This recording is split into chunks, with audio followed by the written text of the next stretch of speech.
નમસ્કાર સાથીઓ, આ દેશમાં છેલ્લા ઘણા સમયથી ભારતીય જનતા પાર્ટીનું શાસન છે।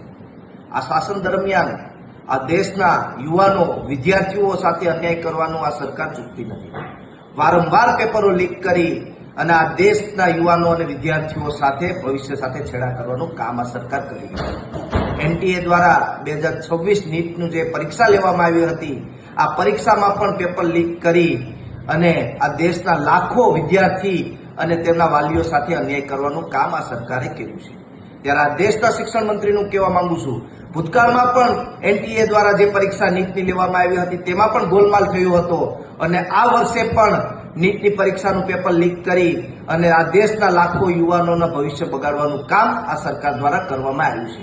હાલ એનટીએ દ્વારા પરીક્ષા રદ કરી દેવામાં આવી છે, પણ ક્યાં સુધી તમારી ભૂલોના કારણે આ દેશના વિદ્યાર્થીઓ હેરાન થતા રહેશે, આ દેશના વાલીઓ હેરાન થતા રહેશે।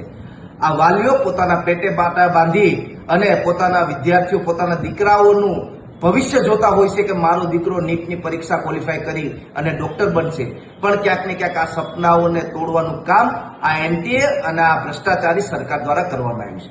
ગુજરાતની વાત કરીશ, ગુજરાતમાં પણ છેલ્લા 7 વર્ષમાં 22 થી વધારે વખત સરકારી ભરતીઓના પેપરો લીક થયા છે।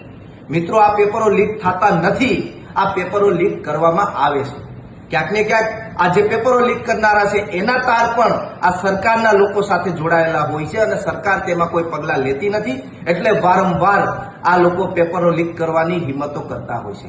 ત્યારે આપણે સૌએ જાગવું પડશે અને આ દેશના શિક્ષણ મંત્રીને હું કહેવા માંગુ છું કે જો તમારામાં આ પેપરો લેવાની ક્ષમતા ન હોય તો તમારે ખરેખર નૈતિકતાના ધોરણે રાજીનામું આપી દેવું જોઈએ।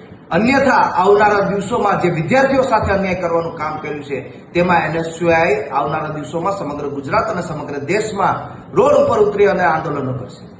સાંજ સમાચાર ફેસબુક પેજને લાઇક કરો, વિડીયો શેર કરો અને વધુ વિગતવાર સમાચાર માટે sanssamachar.net વિઝિટ કરો।